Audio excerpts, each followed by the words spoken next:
Hi all, it's Ali Abel here and I'm so excited to share Retire Talk. It's a podcast discussing all things RV. Each week I will deliver enlightening and uplifting conversations with industry colleagues and experts in the area of market research, marketing, project sales and marketing, village management and much, much more.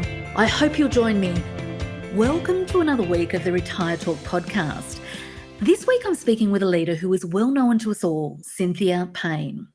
Cynthia has more than 30 years executive leadership experience and over 20 years as a director on both the not-for-profit and for-profit boards.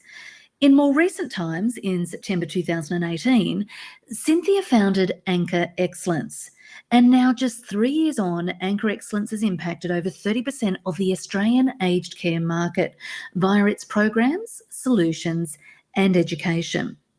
She is passionate about leaders, supporting and enabling them, and consumers' lived experience. Cynthia and the 15-strong Anchor Excellence team together have a formidable level of expertise and commitment to the entire aged care ecosystem. Well, hi, Cynthia. Thank you so much for joining me today. I'm absolutely thrilled to be talking to you.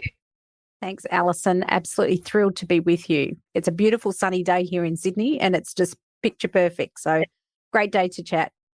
Look, I'd love to kick off our chat today with having you share a little bit of background about your career journey over the last 30 years that's seen you go from a personal care worker to CEO at just 33 years of age and now the Managing Director of Anchor Excellence. So can you tell us a little bit more about that? It's sort of funny to talk about it, Alison, because, you know, I'm now nearly 53. And so when you kind of look at your career through that trajectory of 30 years, I mean, I'm really proud of how the career is unfolded. But I guess the story, I feel like it's a little bit funny to talk about now, but it's a typical journey for many women. So when I was doing my high school, I knew I wanted to go to uni, but I didn't really know what I wanted to do. And so, you know, in my simple world, I kind of ticked off everything. And back then it was called, this is the late 80s, the UAC book, the University Admissions Centre book. And I kind of crossed off everything I knew I was either too dumb for or I just knew it wasn't for me. And I had not ever been really exposed to nursing in any way, shape or form in my earlier career. My mum always worked as a blue collar worker and I was drawn to it. I just kind of at a simplistic level thought, you know, nursing had so much options. I kind of thought, well, if I don't like working in pediatrics or emergency, I'm sure there'll be another option. And so to me, it just created an opportunity to kind of go wide without necessarily knowing where it was going to go. And if I then kind of got to the end of the degree, because back then that was when nursing became a university program. So that was a big deal because we weren't really real nurses. If we go back and be honest, the hospital trained nurses did give us a bit of a hard time. But I didn't really even know where I wanted to go. And I kind of fell into aged care. So the story was I graduated with a diploma of applied science and the curriculum was moving to a degree. So I knew that I would have to leap from a diploma to a degree. And back then they didn't even offer new grad programs in the way that we get them now. So I had to earn a living. I went and worked as an agency nurse, which back then as a new grad, pretty damn dangerous, just quietly. And I found myself going into lots of different settings, but I was drawn to aged care. I kind of quickly worked out that the landscape had all these people in management roles of leadership and influence. And my instinct strategically, even back then when I was in my 20s, I could smell out opportunity, that there would be the opportunity to have an impact and to get career advancement, even though I couldn't really articulate it back then, that was what I was trying to do, if that kind of makes sense. And I struck someone who saw something in me that I didn't recognise at the time. And my first full-time job, and I always smirk when I say this story, was as a clinical nurse specialist. So anyone who's in the industry knows that's paid higher than a 9th year RN.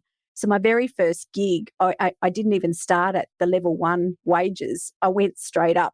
I remember driving home in my crappy old Renault saying $36,000 a year because that was what I was going to earn in my first gig, you know. So it was like I could see the connection that you could make a difference and I was going to be able to have influence. When I worked in the hospital settings, I just saw politics. I saw nurses not being recognised and valued. So I quickly worked out that wasn't probably going to be the place for me. And so then you kind of fast track forward that opportunity to be a clinical nurse specialist, moving into a deputy director of nursing, then in my 20s, running a retirement village, a nursing home, and a hostel, as they were known back then.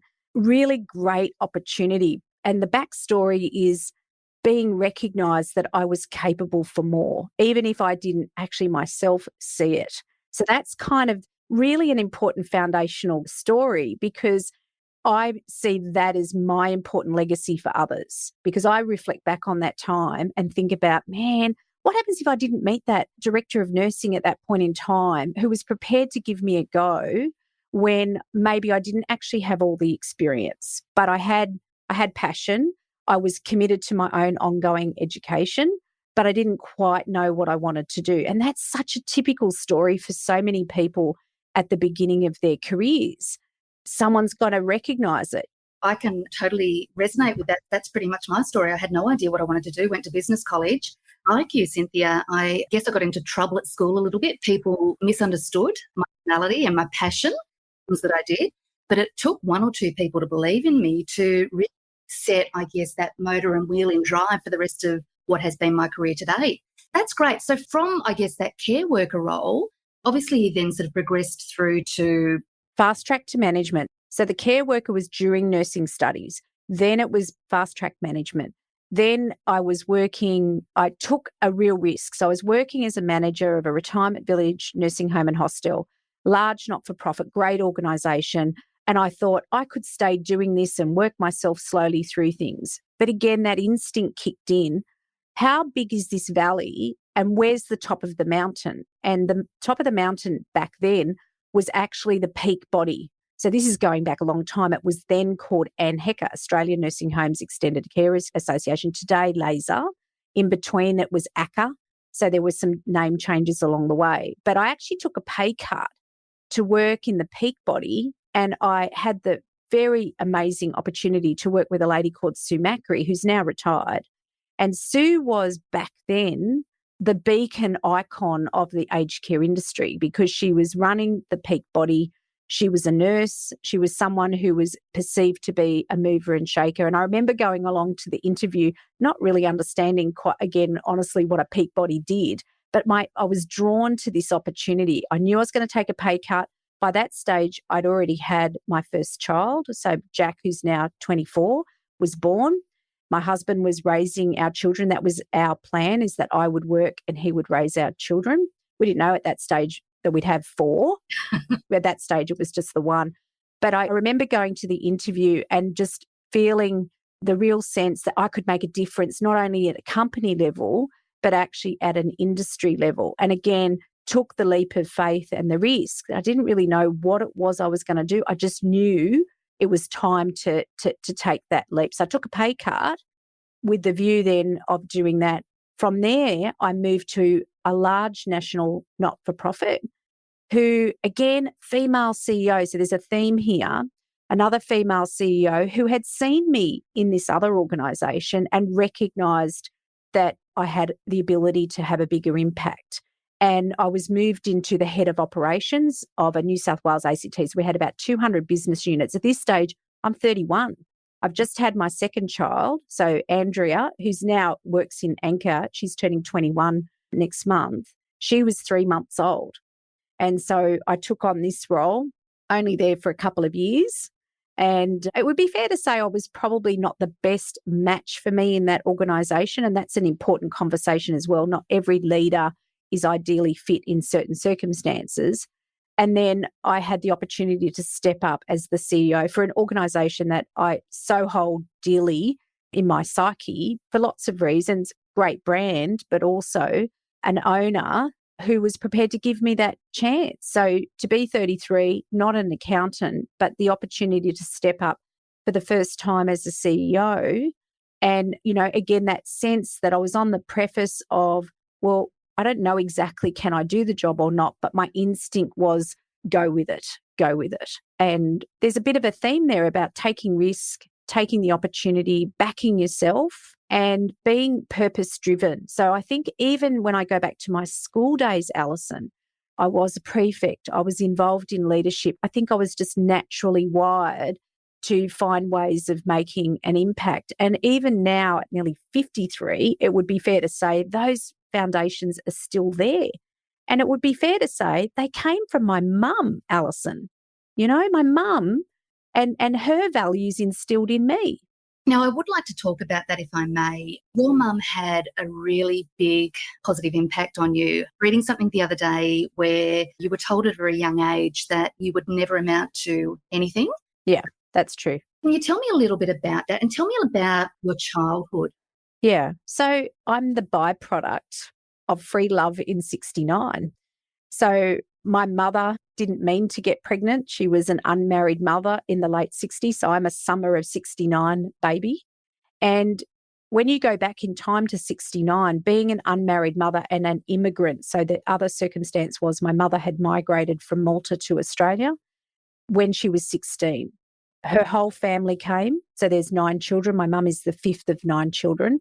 And my grandparents didn't assimilate well. My grandfather was a fisherman, and of course, a fisherman living on a country that you couldn't necessarily live right next to the water didn't really work. So they returned to Malta with my mother's younger children. The 5 eldest stayed in Australia. So she was the youngest of 5, 16, very adamant she wasn't going back to Malta, and she wasn't in school, so she was working.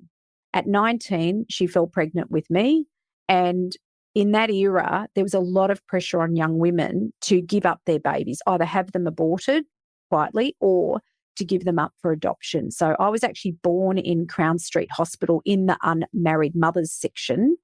And it wasn't uncommon for babies to be taken away from these young women. So if you watch the Love Child series, which is a TV series, it actually follows this period where it was an embarrassment to families to have an unmarried mother. So here's the stubbornness piece. My mother was adamant she wasn't giving me up. But the message from the nuns back then was a child to be raised well would need a mother and a father, and no one would be fit as a 19-year-old. So hence I would amount to nothing was the psyche. So I think that embedded in me, that fierceness of my mother. I came home in a fruit box, okay, because that's how the circumstance was. There was no supports. My mother came home with me with literally a fruit box on the floor of the car and with no real supports, with the view that she wasn't prepared to give me up for adoption. So I kind of think that does imprint, even in utero and even as an adult, that fierceness and that influence that key person has on your life. I absolutely believe that's part of it. And so I didn't have an easy childhood, but lots of people didn't in the 70s and the 80s. I mean, we were the latchkey kids. I'm the eldest of 4. My mother was separated when I was 13, in part, and this is a really sensitive subject, because my mother didn't actually marry my father. He wasn't in my life, but she did marry someone else. And again, this is not an uncommon experience. I was abused by that person from the ages of 5 to 13 till I had the wherefore to tell my mother what was happening. And then she acted, she trusted and she believed me. And we ended up moving into basically a caravan on the side of one of my auntie's houses because we were in effect homeless out of that circumstance. So that was a really kind of pivotal impact to me as a person, because obviously I was not old enough to understand. I was being affected by someone who was in my household. And again, the discussion of abuse, and particularly child abuse and sexual abuse, is now well understood. But again, back in that era, it was not something that was recognised or understood. Under the carpet, really, wasn't it? Yeah. But you know what? I'm actually at a point now where Alison, I can talk about it because it is part of me. It's something that I experienced, but it is also something that I have moved through to the point where I can talk about it. I've put it in its place. And I'm also very mindful that it is a part of my journey as a woman, and it's also a part of my journey as someone who cares about impacting others. So you'll see it in how I've volunteered, how I've supported women in particular, and that nurturing instinct to not only be there for an industry, which is the aged care industry, but also genuinely having a concern for other women. So other women have been good to me, and I think it's really important that I'm really good to other women, particularly when we haven't always seen women supported on their career journeys. So if I go back to those days, yes, I was supported. Was it always a family-friendly or female-friendly environment? No, not like it is today, because we've all kind of helped get it to the point where it is today. Absolutely. And correct me if I'm wrong, but when you would have been CEO at 33, there would have been very few women in CEO leadership roles. None. None. So back then, in the private sector, so the for-profit sector, I was literally the only female CEO. And so the peer group was zil. When I sat on the board of peak bodies and other organisations, I would often be the only female. And again, that's a journey that I think lots of boards and leaders have been through. We're in a very different space today, but it's taken people like, you and I to kind of go through those experiences to be able to break down some of those barriers. And therefore that has the flow-on effect of supporting other women. I kind of go back to that earlier story. Someone has to give you that first leg up. Someone's got to open the door for you. And so we owe it to others to open the door. That's kind of my real take from that. So let's talk about leadership, because I know it's an area that you are extremely passionate about. You've given us some reasons as to why, but why is leadership, I guess, in any organisation so critical? I mean, you've got managers that think they're leaders, but it's a very different thing, isn't it? Management, leadership. To be a leader, you have to actually have a fellowship. People have to engage and want to connect with you as a leader. You can take a command and control style, which is management, but that doesn't mean you get fellowship. And so, again, as part of that early journey, how you connect with people to help them be their best version of themselves and therefore their impact. So as a leader, even back in those early days, you couldn't get anything done if you didn't support people to actually produce outcomes. It could be delivering care or accommodating changes. That will only happen because people trust you, because they are led by you and their skills grow from that. So for me, leadership is so much more powerful because you're tapping into the other person. It's actually not about me. It's not about me. It's about me getting to know the people around me. What are their skills and capabilities? And that's probably one of my great strengths now at 53, looking back, is that I can actually work to understand strengths, understand capabilities, and know when to push people beyond what they think they're capable of. So just like I had back in that early career when someone went, no, you could do this. And I'm thinking, can I? I'm not really sure. Someone encourages you to take that first step so that you can work that out for yourself. That's, to me, what good leadership is. Recognizing in someone else and opening the door. And I sometimes use the words, particularly with young women, you can get the seat at the table, but you have to own the table. You have to own the seat. No one can do that for you. You can have someone help you get there, but at the end of the day, you have to have your presence. You've got to have the abilities and the capabilities to own that seat. So that's where the mentoring, the coaching, the guiding, and any good CEO would tell you that's actually a really important part of their job. So yes, they're the interface to the board or the ownership. Yes, they're translating strategy. But as a leader, you have to translate all of that to get the best out of the team that you're working with. And that's when people are energetically connected to why they want to work with you, because chemistry is when you come to the people piece. Leadership is all about people. And if you can't tap into that energy of what makes people feel good about themselves, open to challenge, open to being encouraged to maybe do something differently, because sometimes that's what we've got to do. We've got to push people out of their comfort zones. You fast forward to Anchor Excellence and you look at what I'm doing today, and we're doing exactly that. We're working with boards, executives and managers to help them rise up to these industry challenges and dynamics. And that's why we're so successful, because we're bringing all of those skills and that ethos of chemistry to help them be successful. You have to be an enabler. So let's go back to the vision for Anchor Excellence. We were talking about, obviously, your role as CEO. You finished up in that and obviously had this vision for what is now called Anchor Excellence. Tell me a little bit about how that started. Towards the end of my 16 years in my CEO role, I had an opportunity to do a doctorate studies in business, and I ended up deciding to become a yoga teacher. And I did a Cert 4 over a couple of years in yoga practice and philosophy. And anchoring is a concept that actually comes out of yoga, because yoga is a holistic management of self if you really understand the principles of yoga. And I really connected with that.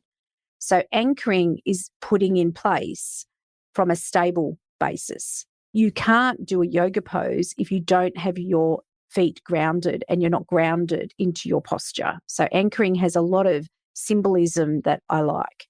Excellence is what you're trying to achieve as a business for sustainability. And in particular, I referred to the Australian Business Excellence Framework. So in my time at Summit Care, I led the business through 3 rounds of business excellence evaluation. And for me, you've got to have frameworks to guide where you're going. Otherwise, you can end up in a hodgepodge. So we use that framing of the business excellence model. So how do we help anchor, put in place excellence, which helps our clients be successful? And so therefore, then you can see the evolution of the programs, the mentoring, the compliance turnaround, the Anchor Academy, so training and development, the ability to be agile, support organisations that are distressed, so the sanction or the notice to agree work. You have to have a lot of skills to support in those very challenging environments. And of course, it helps that I do have that 30 years of experience in the sector, because I do understand the obligations on providers probably better than many. So how else can you have that legacy of having an impact, making a difference, than helping organisations? So I sort of went, do I really want another CEO gig? I really don't want to do that. I've done that. So what else could I do? And so at a very simplistic level, I thought, well, I'll put my shackle out and I'll go, well, I'm Anchor Excellence. Let's see what happens. 3 years later, we're a team of 15 and we're growing, because it's about impact. It's about purpose. It's about making a difference. It's all about leadership. And that's the journey from the very beginning, not really, unsurprisingly, still on that journey. I mean, I guess it was perfect timing too with the Royal Commission at that time as well. A lot of aged care facilities and operators really needed it. And I mean, in the 3 years since you started, am I right again in reading that you've had over 30% impact in the aged care market here in Australia, which is just phenomenal? We've directly touched 33% of aged care providers in the country through training, through solutions, client assignments, work. I didn't know when I started Anchor Excellence that the Royal Commission was about to happen. So that was, again, good luck. Good luck in the sense of timing to create a business. It was very pivotal that I was in the right place at the right time to take on the national appointment for Bupa. That was a very significant assignment, to be the national administrator over 15 sanctioned homes. And, we didn't know, again, have that moment of being on the edge. Can I do it? Am I got the skill?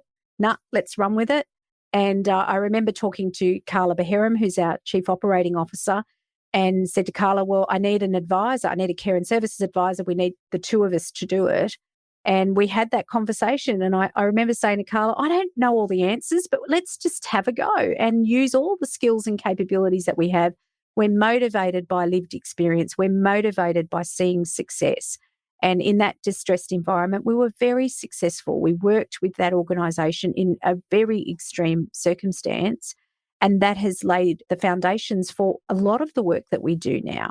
And look, you were telling me just offline before we started recording that you're even in the process of moving offices. The space at the moment's too small because you're growing and you need more space. Yeah, we started in a little serviced office of 4 square metres.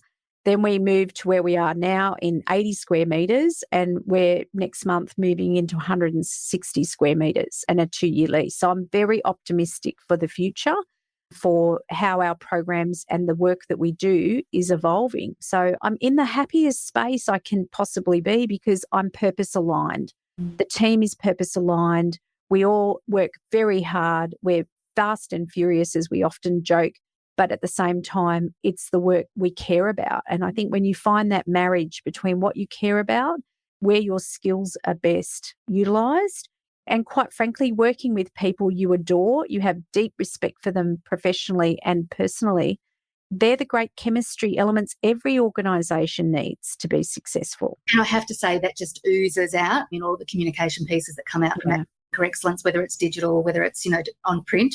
Yeah. Look, I want to circle back quickly just to leadership. One of the things that I have read that you have made comment about is the strong belief that leaders make a conscious decision on the legacy that they want to leave. Cynthia, what's the legacy you want to leave as a leader? Not that you want to be grim about things, but the reality is we've only got one chance, one life, and the way we live our life and the legacy we leave will be through the impact that we have. I'm not necessarily constructing buildings where you can put a name on the outside to say, well, this was the Cynthia Payne building.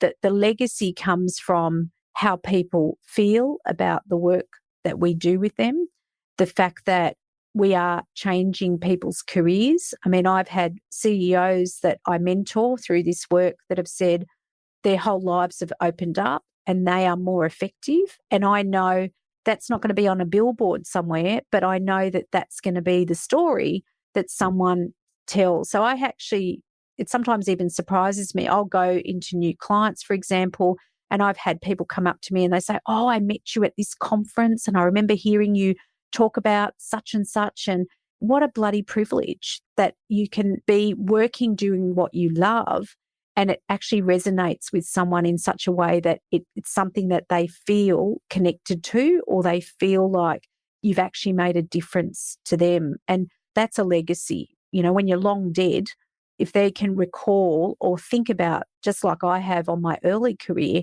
someone who made a difference that then emulates in their leadership style, that's amazing, because you will always be there. You'll have some subtlety. Now, over time, you'll be forgotten, but in that period that you're around, it's memorable and people relate to it. So true. It's one of the things I've absolutely loved about doing this podcast is, talking to people about who their mentors have been. And what's become really clear is sometimes the people that see as mentors, like you've just said, the mentor doesn't even know that they've had such an impact on the individual. And I just think, to your point, that is just such a special place to be, to know that you have been able to, without knowing, have such a presence and an impact on an individual's life. Well, look, the aged care landscape's changing so rapidly, as are the expectations of our consumers. What are you seeing as the key risks to operators in this particular area? The best way to crystallise risk is to look at failure. So if we actually unpack what's been the initial 2 years of the reform agenda and where there's been failure, we can learn from that. So misalignment between boards understanding the external drivers of change and their responsibility at the head of the organisation to translate what does that look like for performance monitoring and expectations on management. Management does not operate as an island on their own. Management is there to execute strategy, and strategy is owned by the board. So if we look at where there's been failure, that's been the first tier of failure. Misalignment between the board's idea of what success and performance is versus how it then translates through. And I think the second thing is what the Royal Commission taught all of us is actually understanding the drivers of substandard care. So even though I believe back then, even 2 years ago, Australia compared to other international markets for aged care was a high-performing sector, it wasn't until we had the Royal Commission really pulling it apart that actually you had to accept we weren't that great. So yes, those drivers of substandard care, really understanding clinical governance in the sense of really understanding, those measures that impact the consumer's lived experience. And I think boards have had to really rise up to understand properly care governance. And I mean, I've done a lot of board education with boards, and I sometimes use the story of being, my first board appointment, which back then it was an organisation called the Alzheimer's Association, now Dementia Australia. Back then it was a federated structure, and I was the treasurer. And I wasn't an accountant, but there was a constant theme back then that, the treasurer was an accountant, and everybody would look to the accountant. And if the accountant gave the thumbs up to say, yeah, the P&L's okay, the balance sheet's okay, we're all okay, everyone would go, well, if the treasurer said it's okay. Well, of course, we know that governance has moved beyond that. Everybody has to own financial governance. And really, the treasurer is now redundant because everyone owns financial governance. And that's what's happened with aged care for care governance. You can't relegate it to a subcommittee. The whole board has to understand it, which means everybody's got to build their capability to understand what does care governance actually mean. Those drivers of substandard care have to translate through to something meaningful that the boards are care governing. And I think that's a real success factor now. The boards that are understanding that are definitely more successful. And they're not just relegating it to management to say, well, that's your job, but they're not governing it and overseeing it. Are you saying that most boards in organisations have caught up with the importance of it? If I use a bell curve and I look at the front runners have a good handle on it. Then we've got the second segment that are getting it. Then we've got the other half. Some of them are still in the dark ages and they wouldn't know a care governance if it bit them on the bum. And this is why the regulator, they cop criticism, but in their defence, that bell curve of success, they're trying to push everyone over to the successful side. And the reality is, just like survival of the fittest, if you can't get there, you shouldn't be here. You shouldn't be here. Those organisations need to be moved on. If those boards can't rise up, if they can't get their head in the game, then really they need to go. So that consolidation is actually quite important because the success of the sector going forward needs good governance. You cannot just expect management to be the answers to everything because it's only part of the chemistry. It's only part of the equation. Now, this is probably not a straightforward question, and there's probably a couple of key points to it, but what would you say is the most important key ingredients in regards to a good customer experience in the aged care space? You've got to understand the customer journey.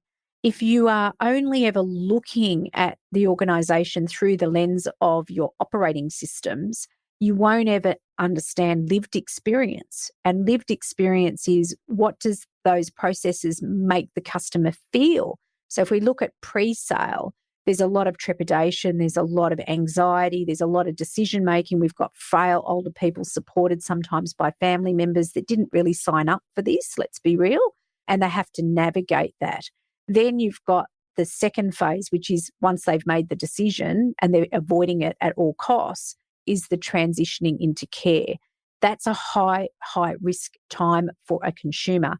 And in particular, when we understand under that care governance, high impact, high prevalent risk, which is harm, consumer facing harm. If you can get through the first 6 weeks, particularly if it's res care or home care, without having a very, very serious incident like a fall or some other adverse outcome, then you will start to assimilate and become more familiar with your environment. But that transition is a very traumatic experience for anybody, let alone a vulnerable older Australian. So you've got to be on the psyche of understanding what's that like for decision making, what that's like for what are the needs, how do you genuinely support someone so that they can actually live their best life. Because if that's not what you're focused in on, if you're looking at just through commercials or just through financials, you're not going to be successful. Because truly the organisations that will be successful is the governing body and the leadership just cares, and it's in their chemistry, in their DNA, that they care about the customer journey. And they are absolutely emphatic that they're trying to optimise and improve it on the whole journey every chance they've got.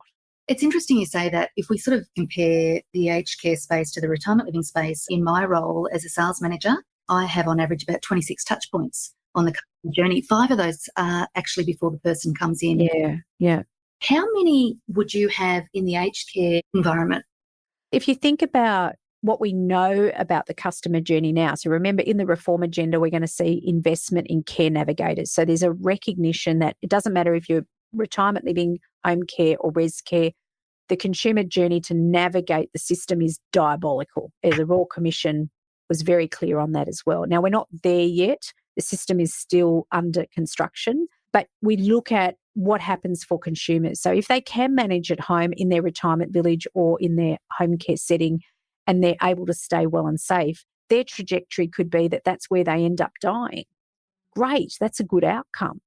But if they don't, they've got chronic illness, they've got mental health issues, or they've got a cognitive deficit, such as one of the many dementias, then that will have the greatest impact on whether or not they can navigate. Do they have someone who can help them make decisions if they are so advanced? And then how do we know them deeply, intimately, so that we're able to put care services around them that are individualised for themselves? So just in the pre-piece, people might go and look at many aged care services. They'll speak to lots of different people.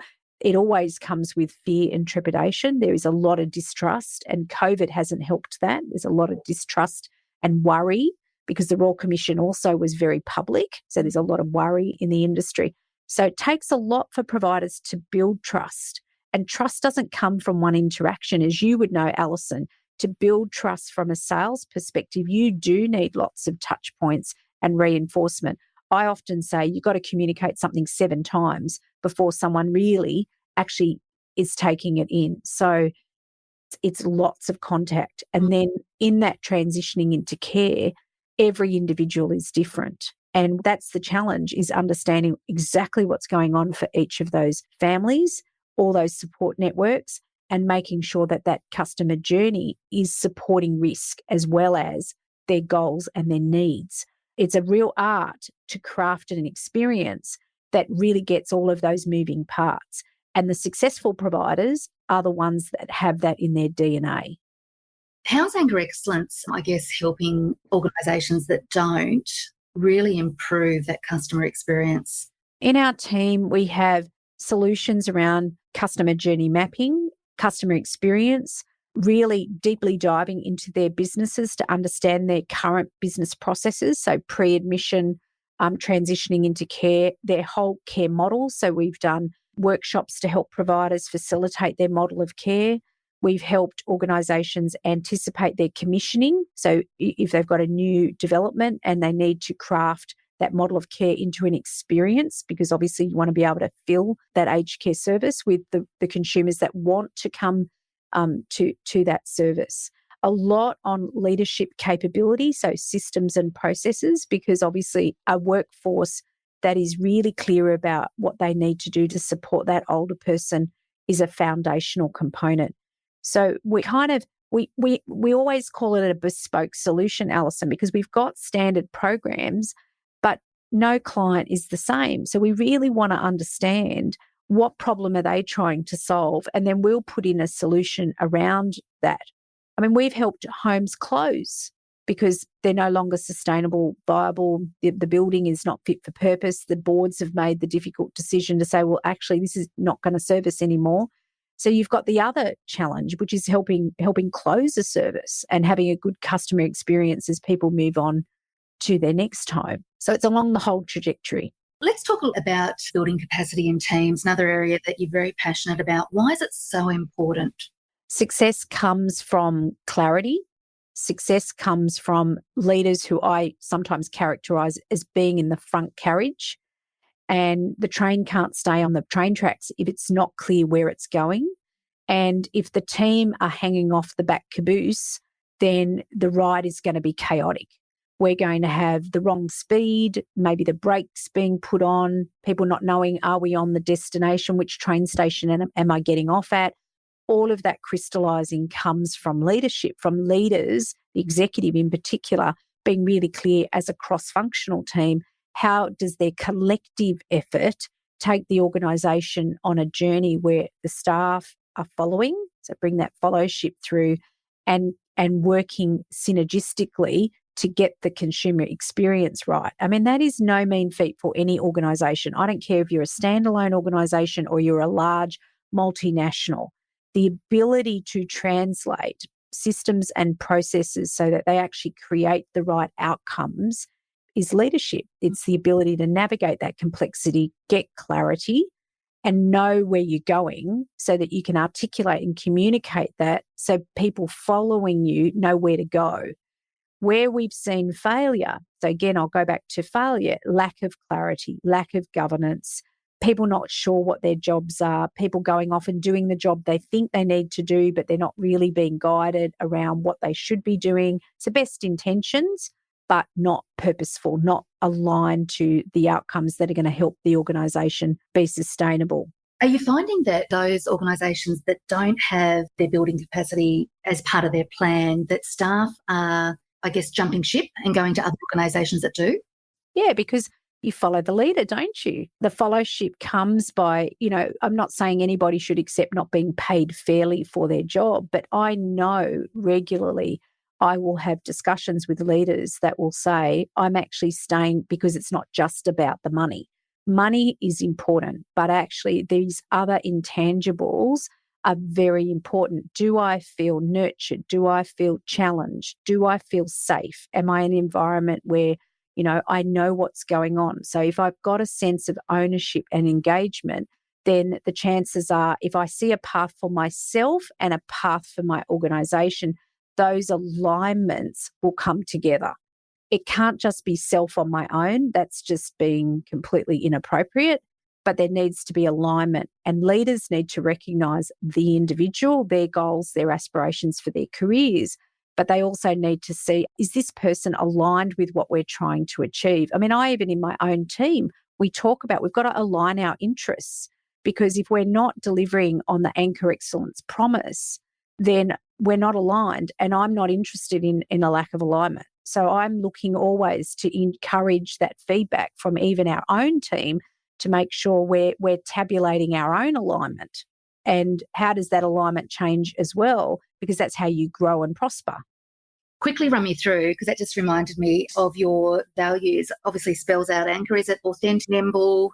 What was C? Collaborative, honest, outcome focused, and responsive. So the Anchor, it's a nice way to remember it. Again, some people can say it's a bit sort of corny, but I like things that are easy to connect with. Authentic. So let's just think about that. I want to be the best version of myself. Who doesn't want to sign on for that? I want to be always authentic. If I'm not authentic, I'm going to have stress and churn, and I'm going to actually not be happy. I'm not going to sleep well at night. So there's the yogi in me coming out. Nimble. We have to move quick, and we have to move quick for our clients. We haven't got time. So there's a speed element to our work. Collaborative. We work with and through people. We have to be good collaborators, and we also have to role model collaboration, because sometimes we go into organisations where there are silos, and it's like, man, we've got to get these people working with each other because they're actually pulling against each other and not getting the right outcomes. Honest. How can you never want to be assigning to a value that is an important part of who I am? Sometimes being honest is hard, because sometimes we have to tell our clients things that maybe others have not been prepared to tell them. And so there's a sensitivity in being honest. We're not just being honest to be brash, but we're being honest because we want them to succeed. And sometimes we have to call things out that need to be called out. Outcome focus. What is the outcome for the client? It's not our outcome. Our job is to help them get their outcome, but we have to crystallize the clarity of the outcome. Otherwise, we're not going to get there, and they're going to get to the end of their experience with us. And if our promise is a legacy of sustained capability, well, how is the customer going to know that? They've got to tell us what their outcome is. So sometimes we have to get to that. And responsive is different to nimble. We want to respond in a way that actually is about building capability. So being responsive means that we've got trust. People know that if they ring me, they know I'm going to be there for them, and our team will be there for them, even if they're in their darkest day and things are going really bad, and, that we're not judging them. I have to say the nimble played out, particularly when I sent that email to you saying whether you'd like to come on the podcast. I think you responded within about 5 minutes. I'm like, wow, she's a busy lady, and got straight back to me. So it's important that we're following through what we're saying that we are. Cynthia, we're just about out of time. I've really appreciated you giving me so much time. But tell me a little bit about the Duke of Edinburgh CSC program. The Commonwealth Study Conference. So back in 2003, a previous alumni had tapped me on the shoulder and said, Cynthia, I think you should apply for the Commonwealth Study Conference. And I said, well, what is it? And she said, it's all the Commonwealth countries coming together for a global leadership program. So 31, thought, oh, well, I'll have a go, put in an application, and was very fortunate to be selected as a representative of Australia. So that particular program was run between Australia and New Zealand, and all of the Commonwealth countries send their leaders, their young emerging leaders in business, unions or labour markets, not-for-profits and government. And we had an intensive 2.5-week experience, which in my case included an intensive period in the North Island of New Zealand, experiencing 27 site visits. So we had a theme for the conference, and we were literally experiencing what it means to be a bit like anything part of a global leadership challenge with, sleep deprivation, as well as being with a bunch of people that we didn't really know. We had a deliverable at the end of the experience, and obviously being with all these people I would never have met in a million years. Now, the CSC program is auspiced by the Duke of Edinburgh, who, as we know, has since passed. His daughter, Her Royal Highness Princess Anne, is now at the stewardship. The 2023 conference is going ahead and Canada is hosting. So I am part of that global leadership alumni, and we're on the hunt for Australians to put their hand up in March 2022 to be considered for this amazing global leadership opportunity. Leaders from business, leaders from government, leaders from unions and not-for-profits. And being able to come together in this way is something that I still look fondly on. It's over 20 years ago now when I had this experience to be, in an environment of thinking actually globally as a leader. And that was at a very pivotal point. I was in my early 30s. So again, a key foundation to when you have a look at what I do today, it's not just in Australia. How do we connect leaders globally? I think the pandemic has taught all of us we are a global community. We are not just our island here in Australia. We are all directly connected with each other. And so we do see another phase of important stewardship for the globe and the leaders coming together, especially from the Commonwealth, thinking about what is the next phase for us and really supporting those young leaders. So that's the Commonwealth Study Conference. How does someone find out about that? They just go to the website? Yeah, they go to the CSC website or just Google Commonwealth Study Conference Canada 2023.